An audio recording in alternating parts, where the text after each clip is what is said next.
Hello friends, आज मैं आप लोग के साथ में एनएसआई के बारे में बात करूंगा। एनएसआई होता क्या है, अगर एनएसआई होता है तो उसका क्या सॉल्यूशन है, एनएसआई होने से पहले क्या प्रिकॉशन हमें अपनाना चाहिए, इस सब के बारे में आज चर्चा करेंगे। एनएसआई का फुल फॉर्म होता है नीडल स्टिक इंजरी। जो नीडल से जितना भी प्रॉब्लम इंजरी होती है, आप जो इंजेक्शन लगाते हैं, जब नीडल चुभ जाती है उससे क्या प्रॉब्लम आती है। अगर कोई ब्लड, अगर आपके हाथ में अगर इंजेक्शन लग गई है, अगर इंजेक्शन लगे उससे ब्लड आ गई है, अगर इंजेक्शन लगी है, कुछ भी प्रॉब्लम आ रही है तो इसका क्या सॉल्यूशन करेंगे, तो इसके बारे में है। अगर आप इंजेक्शन लगती है तो इसका सबसे पहले नीडल स्टिक इंजरी का मेजर केस जो आती है हॉस्पिटल लाइन में आती है। हॉस्पिटल में सबसे ज़्यादा प्रॉब्लम जो आती है, वहाँ नीडल का यूज़ हर कोई करता है, डॉक्टर करता है, नर्स करता है, हाउसकीपिंग, जीडीए, पेशेंट केयर, हर कोई यूज़ करते हैं। लेकिन डॉक्टर को पता है नीडल का यूज़ कैसे करना है, नीडल को इंजेक्शन में लगाने का तरीका उनको पता है, वो प्रिकॉशन उसका अपनाते हैं। लेकिन सबसे केस जो देखा गया वो सबसे ज़्यादा हाउसकीपिंग और जो पेशेंट केयर होते हैं, जनरली हाउसकीपिंग को सबसे ज़्यादा नीडल स्टिक की प्रॉब्लम आती है। नीडल स्टिक इंजरी का केस जो है हाउसकीपिंग में सबसे ज़्यादा पाया गया। उसका कारण यह है कि उनको उतना नॉलेज नहीं रहता नीडल लगाना कैसे। आफ्टर यूज जो होती है, अगर नीडल लग जाने के बाद, किसी को इंजेक्शन लगने के बाद अगर उसको हमें डिस्ट्रॉय करना, उसको फेंकना है तो उसको कैसे फेंकना, उसको रीयूज के लिए कैसे, उसको डिस्ट्रॉय करने के लिए क्या तरीका होनी चाहिए, उसमें कमी रहती है। इस वजह से हाउसकीपिंग को सबसे ज़्यादा नीडल स्टिक इंजरी की केस आ रही है। नीडल स्टिक इंजरी एक मेजर इशू आ जाती है जब उसका केस जब आता है, जब डॉक्टर या नर्सेज अगर किसी भी पेशेंट को इंजेक्शन लगाते हैं, इंजेक्शन लगाने के बाद उसकी एक ट्रे आती है, अगर उस ट्रे में वो उसका नीडल फेंक देते हैं यूज करके और उसकी रिकैपिंग नहीं कर पाते हैं। रिकैपिंग करने के लिए वो जनरली बोल देते हैं हाउसकीपिंग जाओ, इसको आप बाइफरकेट करके डस्टबिन में डाल दो, किसी भी जो भी बिन में जाएगी उस बिन में डाल दो। आप उनको फेंकने के लिए अगर पीपीसी यूज़ किया जाता है, जनरली पीपीसी या वाइट कंटेनर बोलते हैं, उसमें आप डालना रहता है। तो जनरली क्या केस होते हैं, मैं एग्जांपल लेके बता रहा हूँ। जैसे कि अगर ये इंजेक्शन है और ये नीडल है, नीडल को क्या रिकैपिंग करने के लिए बहुत सारे लोग ऐसे करते हैं, ऐसे लगाते हैं, जिससे अपने उंगली में लग जाती है, चुभ जाती है, जिससे ब्लड आ जाती है। जनरली हाउसकीपिंग जो उसको बाइफरकेट करने के लिए उसके डस्टबिन में डालते हैं, इस केस में जनरली आ जाती है। तो डॉक्टर जितना भी ट्रे में आती है वन हैंड यूज करते हैं, वन हैंड के थ्रू ही वो अगर ट्रे के साथ ऐसे यूज करते हैं, इसमें डालते हैं और ट्रे का ये कैप रहती है उसको यूज करते हैं जनरली इसे। ये वे अगर तो उसमें इंजेक्शन नहीं लगती है, उंगली में आपको नीडल चुभेगी नहीं। लेकिन ये जो वे है तरीका है लगाने का, ये गलत है, इसे हम जनरली नहीं लगाते हैं। हाउसकीपिंग से बाय मिस्टेक हो जाती है, ये करना बहुत ही गलत है। इसके बाद इसको एक्चुअली उसको डिस्ट्रॉय कर दिया, जो उसको कटर आती है, कटर जहाँ से नीडल लगते हैं वहीं से कट करके उसको डिस्ट्रॉय कर दिया जाता है। लेकिन वो भी बाइफरकेट करने में बहुत बार अवेलेबल नहीं हो पाती है, तो जनरली उसको वाइट शार्प कंटेनर में डालते हैं, तो शार्प कंटेनर में इससे हो जाती है। इससे लॉसेज क्या, अगर मान के चलिए अगर रीयूज है तब तो आपको प्रॉब्लम आएगी। अगर आपको कहीं से नीडल लाए अगर वो अभी यूज नहीं किया गया, वो अगर ब्लड में चुभ गई तो आपको टिटनेस की प्रॉब्लम आ सकती है। प्रॉब्लम ये आती है टिटनेस आई तो उसको आपको टिटनेस की मेडिसिन और इंजेक्शन लगाना पड़ेगा और इसके बाद वो ठीक हो सकती है। लेकिन सबसे मेजर प्रॉब्लम आती है जब मान के चलिए किसी पेशेंट के थ्रू, पेशेंट का यूज है, वो नीडल कहीं पे लगा है, इसके बाद आपके हाथ में चुभ गई है और ब्लड आ रही है, हाथ में चुभी है, तो उसके बाद इन्फेक्शन की बहुत ज़्यादा चांसेस रहती है, हो सकती है। उसमें तीन बीमारी आपके पास होने की चांसेस रहती है। उसमें क्या होना, सबसे पहले लोग बोलते हैं HIV की सबसे चेकिंग जो पहले होती है वो HIV की चेकिंग होती है। कहीं इनके पास HIV तो नहीं होगा, HIV होता है, HCV होता है, हेपेटाइटिस B की प्रॉब्लम आ सकती है। तो HIV का जो रेशियो बहुत कम है, 0.05 या 0.5 के रेशियो में है। HIV बहुत ही कम केस में किया जाता है, बहुत ही कम केस में आपको चांस है जो आपको HIV होगा। अगर वो नीडल करके अगर आपके उंगली में लगा ब्लड आई तो HIV के चांसेस बहुत ही कम है।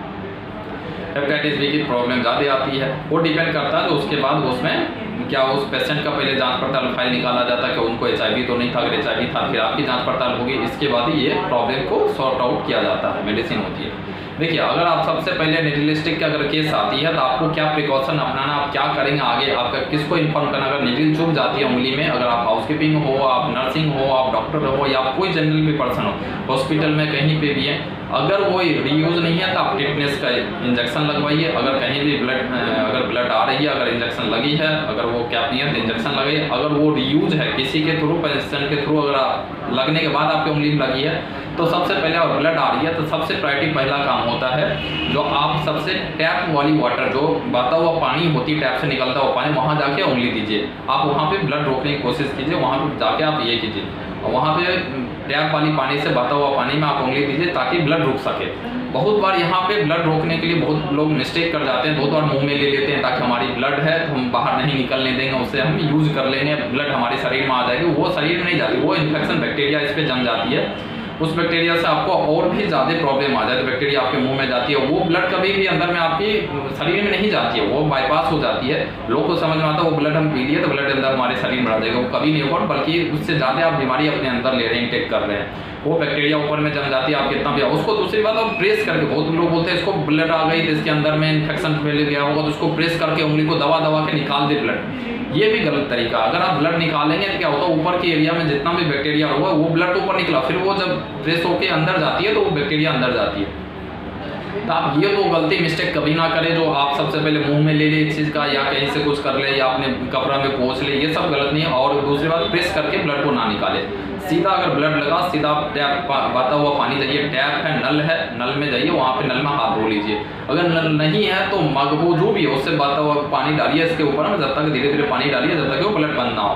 ब्लड बंद हो जाती है उसके ऊपर में आप रैप लगा दीजिए, इसमें आप बंद कर दीजिए, किसी आप कॉटन से बंद इसको कर लीजिए, या जो भी आपके अवेलेबल है आप कर सकते हैं, ड्राई उससे कॉटन से इसको बांध लीजिए। इसके बाद आप हॉस्पिटल में अपने सीनियर से आप बात कीजिए, उनको बोलिए सर हमारे साथ ऐसे NSI का केस आ गया है, नीडल रिस्ट्रिक्शन इंजरी हो चुकी है, इसका मुझे सॉल्यूशन चाहिए। इसके बाद आपको वो ले जाएंगे फॉर्म पे, जिस पेशेंट का होगा उस पेशेंट का फॉर्म चेक किया जाएगा, जो वो पेशेंट कौन सा है। अगर पेशेंट के फिर आपकी HIV की टेस्ट होगी, HIV के टेस्ट होने के बाद वो 6 महीना तक रिपोर्ट चेक कर लिया जाता है। आपको HIV का टेस्ट आपका भी होगा, पहले उस पेशेंट का पूरा सैम्पलिंग चेक किया जाएगा, पेशेंट का पूरा फॉर्म देखा जाएगा, इसके बाद आपका चेक होगा। उस चेक में अगर इनकेस भी 6 महीना तक आपकी ट्रीटमेंट कभी बीच बीच में बुला के टेस्ट करते हैं, ऐसा केस नहीं हो जो आपके उनके वाली बीमारी आप में आ गई, HIV हो गई, अगर कुछ भी अगर 1% के केस बता रहा हूँ, HIV में 1% से भी लेस की चांसेस रहती होने की, तो वैसा तो नहीं हो, जनरली होती नहीं है, लेकिन फिर भी अपने प्रिकॉशन अपनाते हैं। फिर आपका एक फॉर्म भराएगा जो आपके इन पेशेंट के थ्रू आपके ऐसे NSI का केस आया, वो फॉर्म आपको रखा जाता है। ट्रीटमेंट के लिए आपको 3 महीना 6 महीना ऐसे कुछ ड्यूरेशन पे बुलाते रहते हैं ताकि आपका वो बीमारी आपके अंदर तो नहीं आएगी। फिर उनकी जांच पड़ताल होती है, आपकी होती है, फिर कुछ दिन के बाद मेडिसिन लेना पड़ेगा आपको। कुछ मेडिसिन के बाद आपके मतलब इंजेक्शन लगाने के बाद फिटनेस की तो लगेगी ही, इंजेक्शन आपके अंदर फिटनेस लगेगी क्योंकि उसमें गई है, और इसके बाद भी और ट्रीटमेंट होती है। तो आप NSI का केस आ रही है तो टेंशन मत लीजिए। NSI का केस जनरली आ जाते हैं हाउसकीपिंग और पेशेंट केयर के केस में ज़्यादा आते हैं, उनको पता नहीं रहता यूज़ कैसे करना। नीडल रिस्ट्रिक्शन इंजरी जो है, इंजरी किसी भी तरीका से हो सकता है, जरूर नहीं है जो नीडल से लगा हुआ है कि और भी तरीका से अगर केस आ जाते हैं, अगर आपको ऑपरेशनल ब्लेड जो होती है उससे लग सकती है तो वो भी केस में NSI में आ सकते हैं। आप उनके जिससे चुभ सकता है, ब्लड निकल सकता, अगर वो इन्फेक्शन फैला सकता तो इस केस में NSI में आएंगे।